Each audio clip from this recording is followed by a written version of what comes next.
Welcome to Hauntcore Vault. If you are ready for horror tales, you are in the right place. If you are new, please subscribe to the channel. I'd love to know where are you from and what time you are watching. Let's begin. This is a story that reads like something out of a dark true crime novel. Courtney Clenney, a young OnlyFans model, known online as Courtney Taylor, was arrested and charged with second-degree murder in the tragic death of her boyfriend, Christian Obumseli. They were in Miami, living together in a high-rise condo. Their relationship had turned volatile. Cases existed of violent fights, mutual accusations, and what some described as a toxic dynamic. On April 3, 2022, things took a horrifying turn. That afternoon started calmly. The couple played with their dogs, Christian stepped out briefly, and Courtney stayed behind doing a live stream. But by evening, an argument had escalated fatally. Courtney called her mother around 4:43 p.m., then called 911 at 4:57 p.m., telling dispatch there was a dying person in the apartment. When police arrived, they found her drenched in Christian's blood, holding him as he lay fatally stabbed in the chest. Courtney says she acted in self-defense, claiming she threw the knife from a distance during a violent confrontation. Her lawyers even brought in a knife-throwing expert to demonstrate it could be done. But the medical examiner's report called that into question.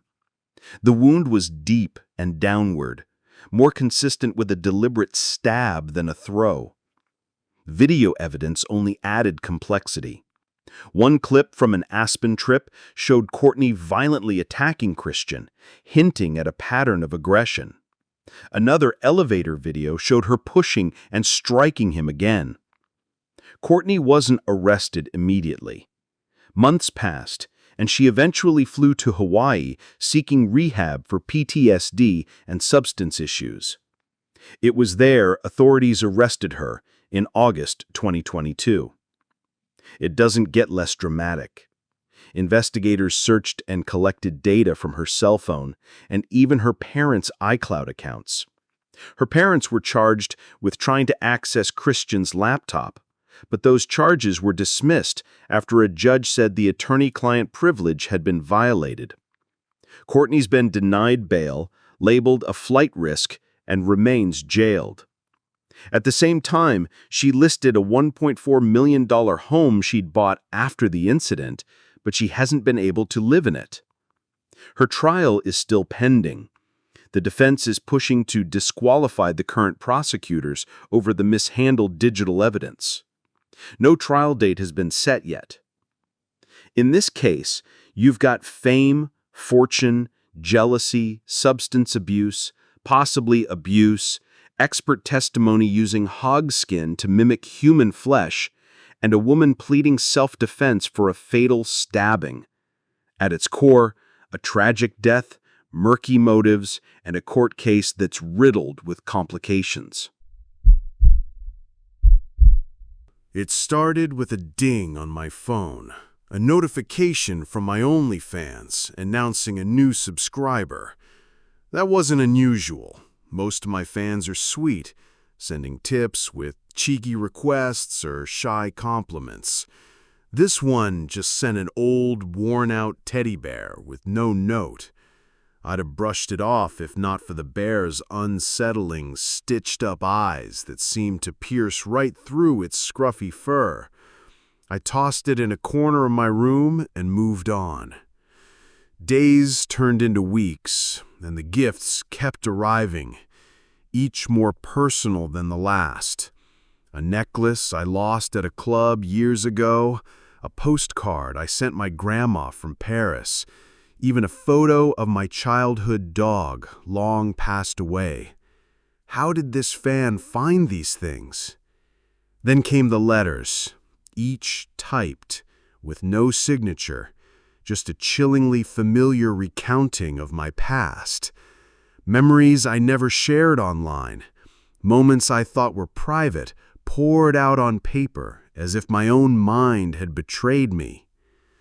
I tried ignoring the packages, blocking the user, but nothing worked. They always found a way back, subscribing under a new name, their identity masked in the digital crowd of faceless admirers. The last straw was the video.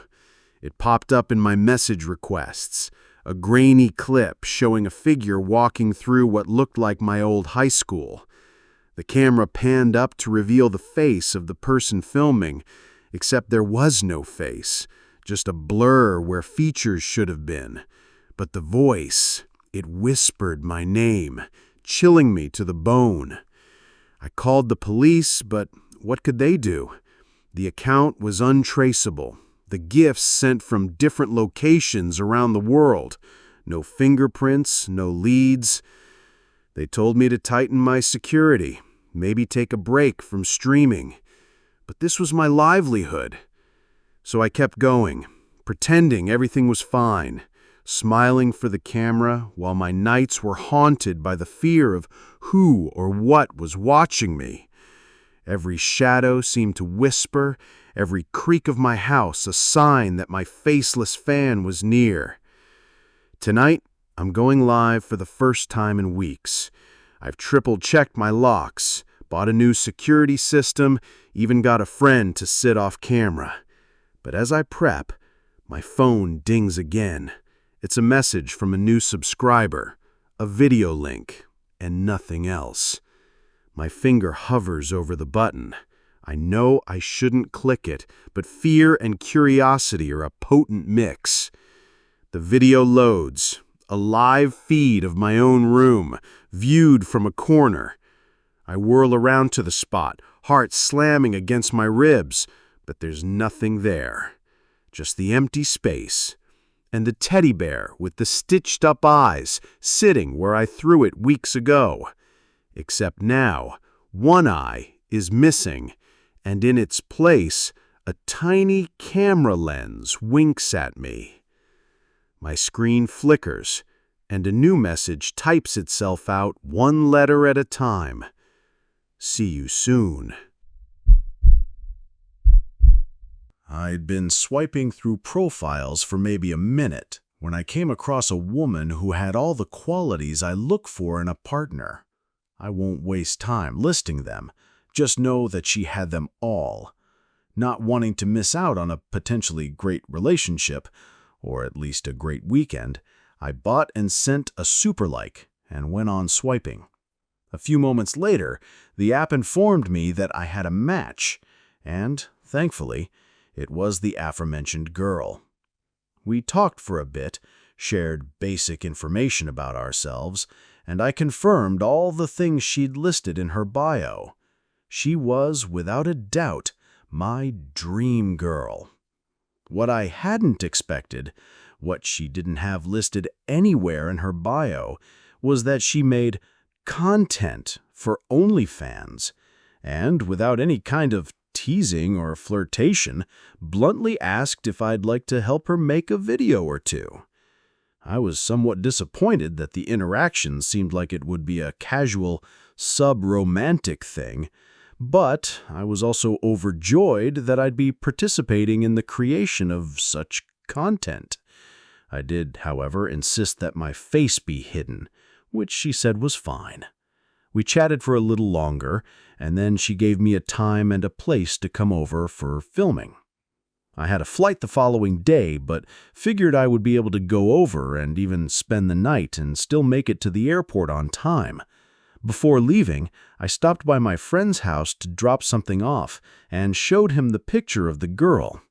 He and I share similar interests in women, and he applauded my luck and wished me a good time. I left his house feeling great, hyped beyond measure for the night. Her house wasn't too far from my own apartment and was in a nice neighborhood. She lived alone and invited me into the living room where we sat on her couch and talked for a while as some anime I didn't recognize played on the TV. She was just as attractive as her profile had showed, and as far as I could tell from the interior design of the house, as much of an anime, video game, and horror fan as she'd said. But still, I felt there was something off. Not necessarily about her or the situation, but about the atmosphere of the house. A suggestion of unguessable but unmistakably present weirdness. A strange vibe. She must have noticed my confusion, or the timing must have simply coincided, because she quickly changed the subject of the conversation, which had before been about movies, to the creation of the content. No longer distracted by something as vague and, for the moment, unimportant as a bad vibe, I quickly honed in on her words and followed the instructions she gave regarding preparation. We went into the bedroom, and she went into the connected bathroom, while I began removing my clothes. The bedroom was even more decorated than the living room. Dolls, plushies, posters, and figures were everywhere, as were strings of multicolored lights. Candles burned on the many shelves on the walls, many, if not all, scented with some fruity, earthy, or less identifiable smell. Despite the sheer variety of colors, candles, and lights, the room's ambiance was a bit dim. Everything turned and tuned low, presumably to set a lewd mood. Just as I had finished removing my clothes and gone to sit on the bed, she called out from the bathroom saying, "So, you know how in my bio I said I'm a big horror fan and would like to hang out with people who are also really into spooky stuff?" Thinking that she was going to emerge from the bathroom wearing some sort of spooky costume or mask, I excitedly said, "Yeah, why?" A moment passed, and in a voice filled with a strange nervousness, she responded, "All right, well, hope you're ready." I wasn't. She came out of the bathroom wearing some kind of black, lacy, form-enhancing lingerie set, but the form being enhanced wasn't the same that had first entered the bathroom. It was the same in terms of proportions, but the flesh, which before had been cream white, was now green and sickeningly mottled like the corpse of someone who died from a terrible skin disease. She was posing in the doorframe, arms held seductively above her, and I saw maggots writhing around in her armpits. Her supple thighs ended in scraped, weirdly jointed kneecaps that perpetually bled a sickly green slime. There was a dark sludge caked in her belly button. The state of her breasts was too horrid for description. And her face, oh God, her face. She hadn't just become hideous or considerably deformed. She was now monstrous, wore the face of an ageless cadaver, as if the flesh of its face had refused to succumb to the totality of corruption, and instead chose to endure, cycle after cycle, some unearthly and tireless decay. She opened her mouth, and upon doing so a miasmal vapor rushed out, filling the room with a terrible funk. I heard the words, "Well, what do you think?" but was so utterly appalled by the sight and the acrid fumes that I could barely keep myself from fainting or vomiting. I merely gagged in response to her circumstantially ridiculous question, and her reaction to this was as surprising and horrifying as her appearance. With shocking speed, considering her now ghoulish form, she sprang from the threshold of the bathroom and came to land on top of me, pinning me to the bed. Up close, the rankness of her breath was unreal, like the noxious emissions from some witch's cauldron, and I thought desperately to push her off. But she was strong, preternaturally so, and held my arms down. In a voice that couldn't have been any younger than 1,000 years, the voice of a dust-choked and worm-ravaged mummy, she said, "Relax, I'm not going to hurt you, but you did say you were into this stuff. Don't you want to try things out? Have a death-defying time? Ha-ha.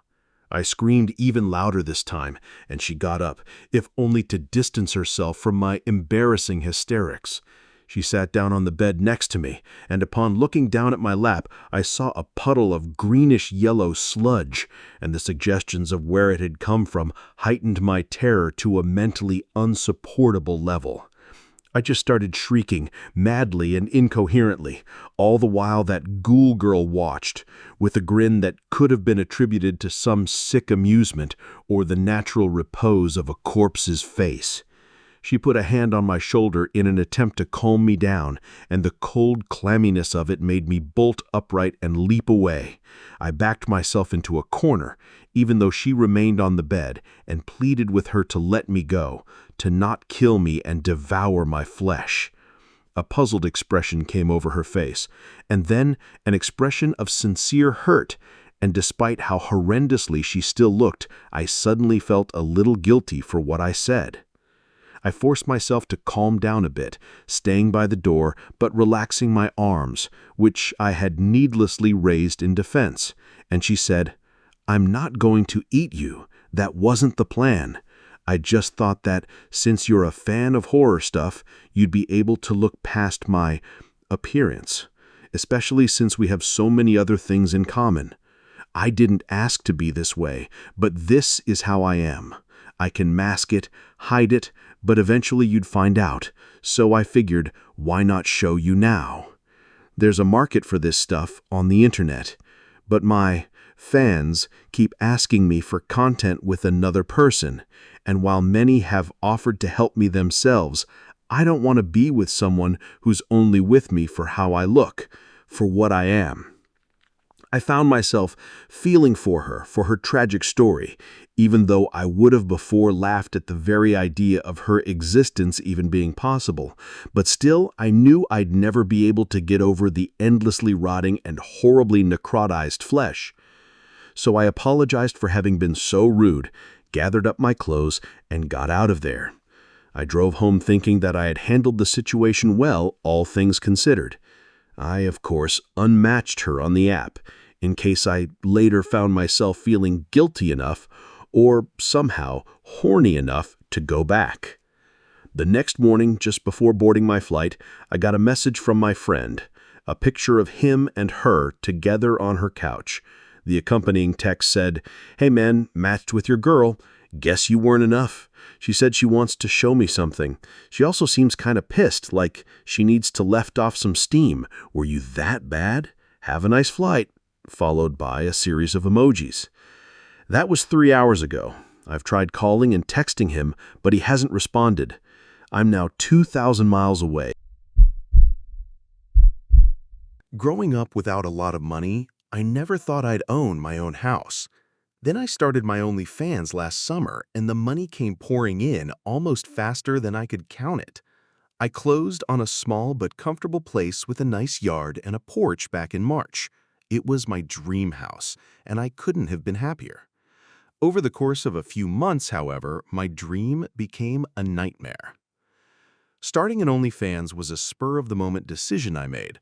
I was unemployed, drowning in debt, living with my parents, and overall felt like I'd hit a wall in life at only 23 years old. I'd read an article where it said the average woman on OnlyFans made $800 a month, which would at least let me start paying off my credit cards. Apparently, while $800 is the average, some girls do much better, including my account. I made $400 the first day, and by the end of the month, I was already out of debt and starting to save. My account was all about tasteful and artistic expression. I got into photography in college, so I already had a decent setup. Once I moved into the new house, I set up my office in one of the bedrooms. It involved a lot of silk curtains and lace and plush pillows. I honestly spent more time with my clothes on, just chatting with fans. A lot of them were lonely guys who just seemed to need a friend, a shoulder to cry on, and artificial intimacy. One struggle I had from the start was drawing boundaries. I'm an oversharer by nature, and I found myself letting way too many details about my life slip during online conversations. I figured that the guys were harmless, though, so it wouldn't be a big deal if they knew my real name or the town I lived in. I was putting fresh linens into the upstairs hall closet when I caught sight of several small piles of dust on the carpet. There was dust on some of the shelves in the closet as well. A thin film of white particles like snow had blown in and refused to melt. Food that I was positive I'd left in the fridge and pantry began disappearing. Furniture would sometimes be just slightly out of place from where I remembered moving it. I began hearing strange thumping sounds at night and creaks from deep within the house. My first assumption was that my home was haunted. I'm a very spiritual person, and I've always had a sixth sense about spirits and energy. I started burning sage regularly, walking through the house with crystals, and leaving out small offerings like mini bottles of rum and brandy. Unfortunately, the weirdness only intensified as the weeks went by. I developed sleeping issues. Some nights I would wake up with the sense that I wasn't alone. I could feel a presence, or an echo of a presence at least.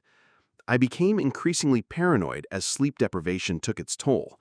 I was posting less and less to OnlyFans, and I could see the physical signs of my rough nights in my photos and videos. My eyes were becoming baggy, my skin pale, and I found it harder and harder to dig up a smile or sympathy for fans who wanted to chat. I was growing more and more convinced that I was being haunted as the nights and days blurred together. My dream home felt like a prison, and I was falling behind on the mortgage since I wasn't able to work. I spent most days drifting through the halls like a dead body on the tide. Eventually, though, my fear turned to anger. This was my house, and I wasn't going to let some malignant entity scare me away. That's when I woke up one night to creaking coming from directly above me, I decided to face my fear. I quickly got dressed and crept out into the hall. The sounds seemed to be coming from the attic, so I gently pulled open the door set in the hallway ceiling, lowered the folding stairs, and climbed up. The first thing that struck me when I opened the door to the attic was dim but clear light. I was confused, then horrified as I looked around the cramped room. There were new light bulbs hanging from beams all around the attic. It looked like the bulbs were connected to wires that were spliced into my walls. I saw a sleeping bag on the plywood floor, a laptop, even a miniature fridge. There were thick, black cords running all over the floor, connecting back to a series of small screens. I crawled into my attic and screamed when I saw what was on those screens. It was my house. Every room must have been wired with a camera. I thought of the piles of dust I'd found and realized they were from someone drilling into the ceilings above me. I felt sick, violated, but most of all, near panic at the thought of the intruder catching me in his lair. The attic was empty for the moment, but he might return any time. I thought of the creaking I'd heard only minutes before and wondered how I'd missed him leaving. The answer became clear when I noticed that the small window set near the ceiling was open. The invader must have been crawling out, then climbing up onto the roof. My heart almost jumped up to my eyeballs when I heard footsteps above me. He was still up there. I smelled smoke. The monster was taking a cigarette break on my roof. I quickly but quietly left the attic, folding the stairs and closing the door behind me. After grabbing my phone from the nightstand, I locked myself in my master bathroom and called the police. I considered fleeing the house but didn't want the intruder to spot me from his perch on the roof. The worst moment came when I heard thumping from the attic. Whoever was on the roof had come back inside. Thankfully, the cops arrived in less than 5 minutes. I ran downstairs to let them in, then followed behind at a safe distance as they headed toward the attic. They caught the small man stuck halfway in the window. The cops had pulled in without lights and sirens, but the creep must have noticed the cruisers at some point and tried to make a mad dash out the window back to the roof. I'm not sure what his plan was from there, but I guess he figured a 2-story jump was better than getting arrested. The 2 burly police officers dragged the home invader into the attic, and I got a good look at his face while they wrestled to cuff him. The scariest thing was how normal the creep looked. An average face with brown thinning hair, dark eyes and a slightly hooked nose sat over a narrow chin. I wouldn't look twice at him if we passed on the street. But the expression he had while the cops were on top of him will likely stick with me for the rest of my life. He was leering at me where my head poked up from the stairs. His mouth was open in an idiot grin, his tongue out, lips moving back and forth over his teeth. I would find out later that he had hundreds of hours worth of footage of me from the cameras around the house. He'd been in the attic for weeks. What was most chilling, though, was what cops found on his phone. There were a dozen videos of me sleeping taken from up close. That presence I thought I'd felt some nights, it was the creep having just left my room where he'd stood over my bed, watching me, recording me, probably with his tongue out and his mouth peeled back just like he was when he was arrested. The police also found a copy of my house key in the man's possessions. At some point while following me around town, he'd managed to swipe my keys, copy them, then return them before I could notice. At first I couldn't believe it, but then I remembered how convenient it was to make copies at kiosks in any Walmart or Sam's Club or hardware store. Even though my stalker is still in prison, I've started changing my locks now every few months. It's the only way I can sleep at night.